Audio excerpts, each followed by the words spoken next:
With us now are co-founders of Kekoa Food, Daniel Auld and David Fullner, as well as the owner and CEO of Loftie, a wellness company, Matthew Hassett. Gentlemen, good morning. Thank you so much for joining us so early this morning. Daniel, I will start with you. First, tell us a little bit about Kekoa Foods and what challenges you have faced in the last few months, last year. Sure. Kekoa Foods is an organic, palate-expanding baby food company, and we make lots of veggie-rich foods to help introduce children to vegetables and healthy food early on. Some of the challenges that we've had, fortunately, before the tariffs were announced, we had just gone into production, so we had plenty of product. But when it came time to go into production a few months later, what we found was that a lot of our suppliers were out of the ingredients that we needed. So they were out of stock, which then meant that we were now out of stock.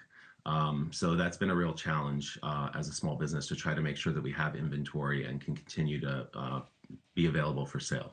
Yeah, I'm sure that ripple effect didn't help. Matthew, tell me about your company and the challenges you faced because of the tariffs put into place last year. Yeah, so we're Loftie. We're a sleep company. We make consumer electronics principally, but we also make a bunch of other products from sleep supplements to night lights to sleep masks. But our hero product is the Loftie clock. It's this alarm clock that's reinvented to help get the phone out of the bedroom, which is one of the best things you can do for your sleep.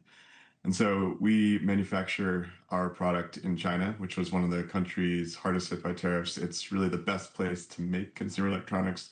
Most alarm clocks, most lamps are made there, but it became extremely difficult, and we had to actually stop production and stop importing our goods because of the tariffs. Matthew, after struggling to import products into the U.S., how did you decide to take your business global? And is that helping to offset the economic hurdles you've seen recently?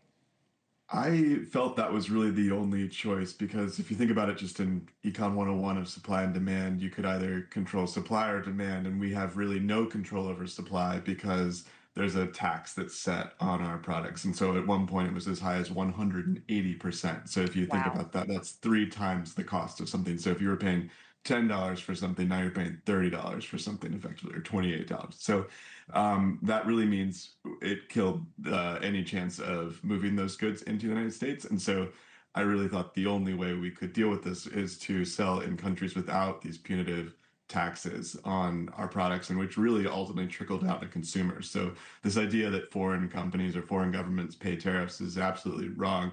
And I see the debits in our bank account every month. So for us, it's about $50,000, $60,000 a month that's coming out to CBP, Customs and Border Patrol. David, Daniel, I see both of you nodding. David, how has economic uncertainty changed the way consumers shop for your product? What business decisions did you have to make to offset the challenges that you're facing? Well, yeah, part of that is also, we're in retail, and so it's finding the navigation and the balance between going on promotion and not being on promotion. And also, at the end of the day, a lot of our customers, just like ourselves, our paycheck isn't lasting as long as it used to. And so you're looking for anywhere you can cut to still get the products that you want. You want to have the nutritional value and but with the products similar to Kekoa Foods. And so it's finding the balance between being on promotion and not being on promotion that we're finding to have a bit of a balance to work through. Matthew, if someone is discovering your product for the first time, what should they know about your brand and why should they consider buying it? I think that what sets us apart is that we're a tech company that's actually trying to help you use less tech, which is, kind of a contradiction, but I think especially in this moment when the news is just all consuming and doom scrolling is, the name of the game, we really need, as humans, just help to actually make time for ourselves, and that's what our products do. Daniel, talk to me about the branding of your company, how that could offset challenges that you're seeing right now. Sure. I mean, I think parents want the healthiest food for their children as well as safe food. We've heard a lot in the news about safety with baby food. And so Kekoa Foods has a very high standard when it comes to the ingredients we use and the quality of our products. We're also really proud of our taste training program that we introduced. A lot of parents will give their child a vegetable and they reject it the first time and then they give up. And what we have done with our taste training program is created consistency and routine that parents can follow. So that way they can continue to bring healthy vegetables and other dishes to their children so that they can grow up to be healthy eaters and avoid things like obesity and diabetes that we see, ravaging this country. Yeah, and that's such a huge conversation for not just parents, but really everybody when it comes to eating healthy, especially for our kids.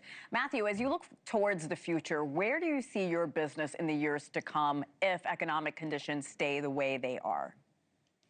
Yeah, so I was reading the New York Times this morning, and there was a story about the Sell America trade, and that's a topic that gets talked about. And it was talking about how investors in the U.S. are moving their focus elsewhere, maybe not entirely, but trying to hedge. And as a business, that's what I am doing as well. I don't want to not sell in America. I'd love to sell more products here. We were on a great trajectory here, but with so much uncertainty, will the tariff be 10%? Will it be 100%, 200%?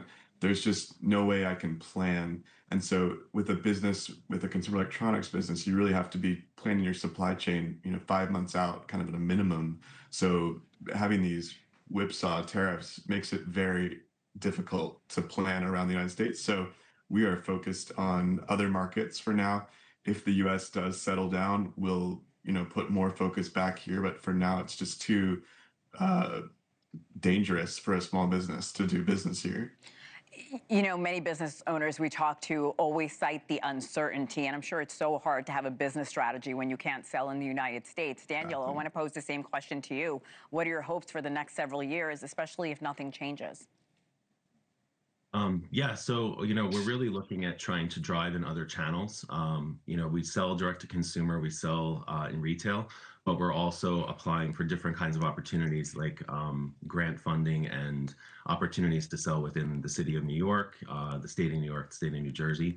And as we grow, we want to try to diversify our product line. So in addition to having our pouch purees that, are really convenient for parents that are on the go, having other products that parents can trust that are the healthiest, the safest, the most organic, and to be able to provide them to their children and to also be able to eat them themselves because we find them to be so delicious. Well, these products all look incredible. Good luck to you, gentlemen. Thank you for coming on. Please keep us posted. We really want to know what our local and small business owners are doing. Daniel Auld, David Fullner, Matthew Hassett, thank you again.